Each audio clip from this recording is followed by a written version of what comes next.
Everyone, I wanted to take a minute to talk about what we did at Disney on our second night.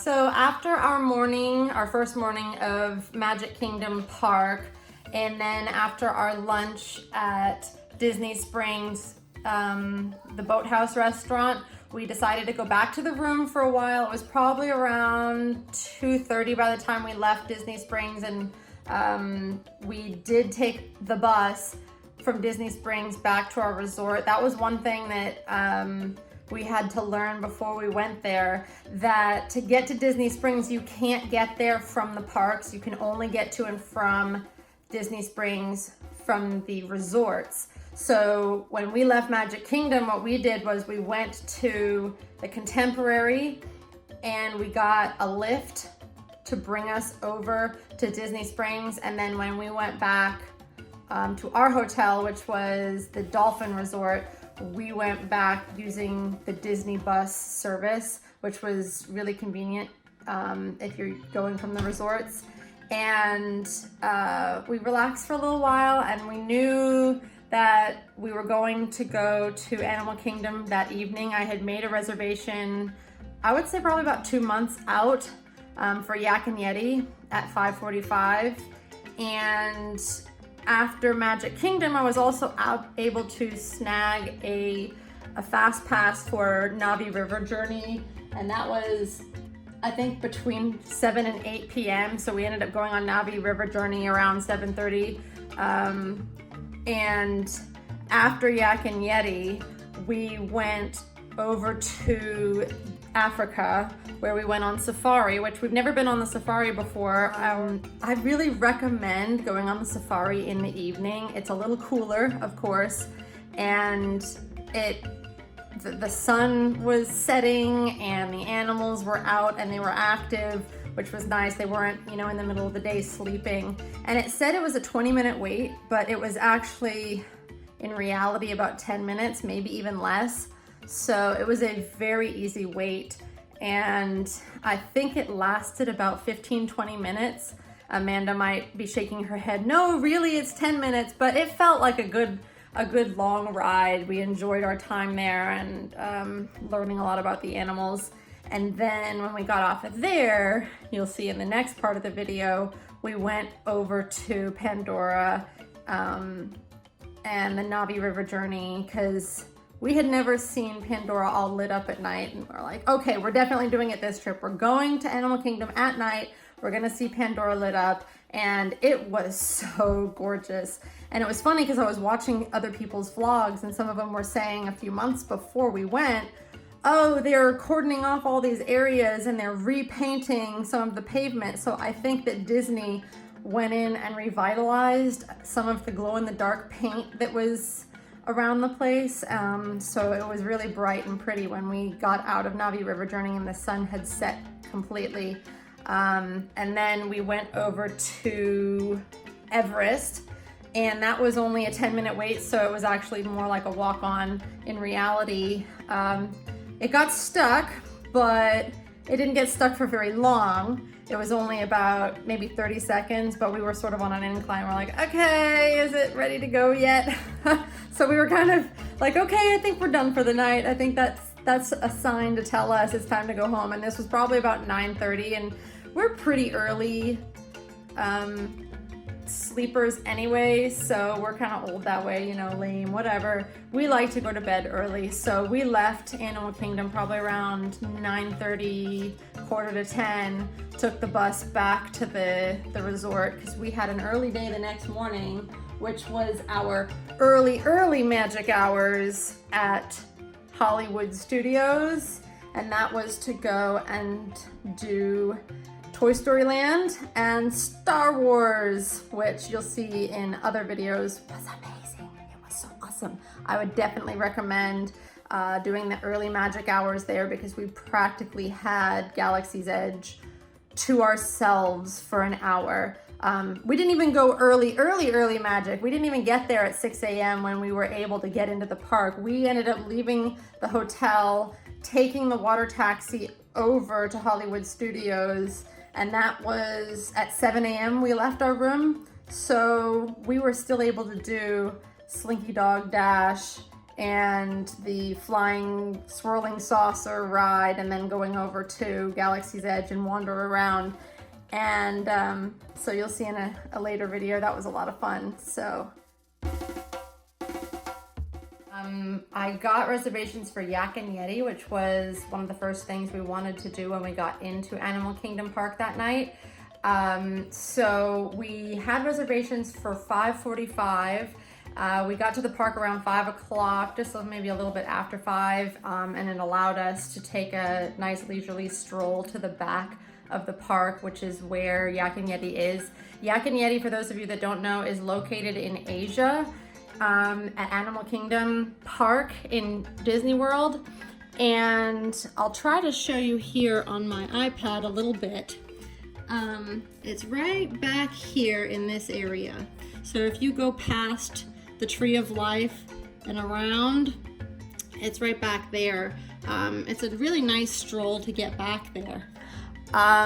What I did before we went to Orlando was I became a member of the Landry's Dinner Club, which allowed you, it costs $25 up front to become a member of the Landry's Club, but it immediately gives you a $25 entry credit, or joining credit, let's say, and then it also gives you $25 for the whole month of your birthday, so you have 30 days to spend the $25 credit there. So I was able to use that $25 credit at Yak and Yeti, which was definitely worth it, because you also get with that VIP treatment, which they really did treat us very well. The manager kept coming out and checking on us, and you also get priority seating. Even if you don't have a reservation, you're able to get seated ahead of a lot of other customers, which is excellent, especially in the evening time, because it is definitely a busy restaurant. There was already a line out the door when we arrived. You'll see in some of the pictures. But I wanted to talk a little bit about the food that we had and our experience with that. We really enjoyed it. We liked the service a lot. We liked the atmosphere a lot. We both got sort of specialty drinks. So I quite like that desert pear flavor that they were using. And we had the dim sum basket to share, and I'll show you the menu here in a second. You can get the menu through the either My Disney app or the My Disney experience online. And that one was $16.79, and it came with pork pot stickers, chicken sumai, cha su bao, and shrimp sumai. I'm sure I'm mispronouncing a little bit of that, but I think I got most of it, and that was really, really good. We enjoyed it a lot. I think one of the funny things is we enjoyed our starters maybe a little bit more than we enjoyed the main courses. I had the duck, the half roasted duckling in barbecue plum sauce, and I kind of thought it was going to be more plummy, like more hoisin sauce. Unfortunately, it was definitely more barbecue, just sort of regular barbecue sauce with maybe a hint of plum. So if you like that kind of thing and you like that really Asian flavor, definitely ask for a side of hoisin sauce. I think that would have made it really, really excellent. And then Michael had their special, which was snapper, and you can have it multiple ways. He got it grilled. He said afterwards it was really tasty fish, very flaky. I don't like fish, but even when I had a bite, it was very good. It was not fishy at all, and it was very tender and flaky. But he said he should have gotten it blackened and pan-seared. He said that crunch on top would have really made it better. So, you know, we live and we learn. We'll definitely go back and try that. And his snapper had some quinoa and stir-fried vegetables, which were very tasty as well. And then he also had a side of firecracker shrimp. So when you get fish, you can get different sort of toppings. So it's not as expensive as buying the, say, appetizer and eating it along with. Now, usually you would dump it on top of your fish and eat it all together, sort of like mushrooms and onions on a steak or something. But we just ate it off the side, and that firecracker shrimp was really good. Okay, so here's the menu for Yak and Yeti, and I'll just sort of scroll through it, and you feel free to pause at any point that you want to. That was the dim sum basket that we had. And then I had the, I'm not sure how to pronounce that, bak tapur duck, which was very tender, very flavorful. And then Michael had their special of the night, which was the snapper. And you can see some pictures of that momentarily. The Landry's Club was definitely worth doing because we got really good service. Now, I don't know if their service is just always that good, but they definitely, the manager made sure to come over several times. In addition, our server was just great. So I was really happy with all of that, and we left feeling full and extremely well taken care of.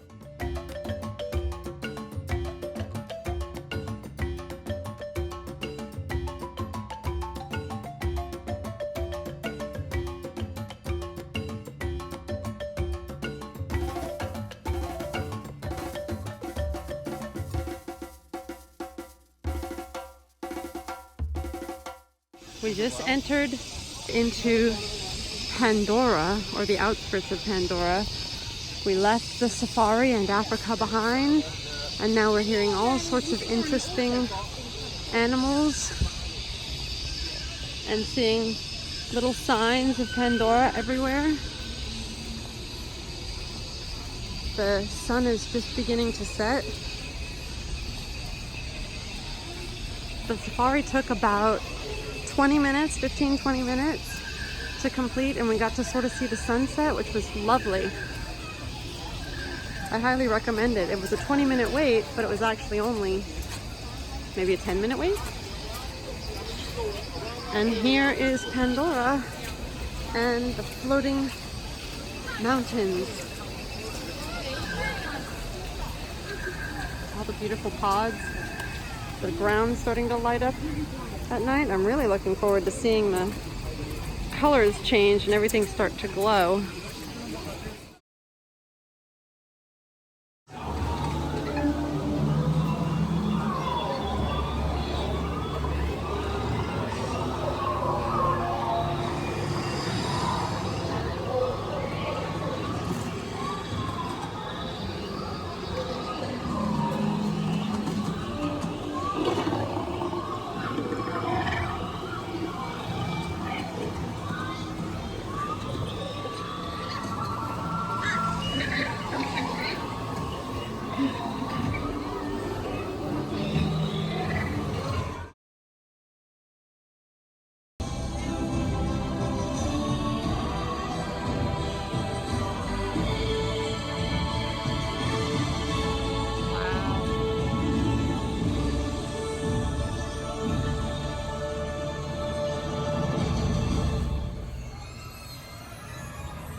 And there's Everest right behind us. This was a great play.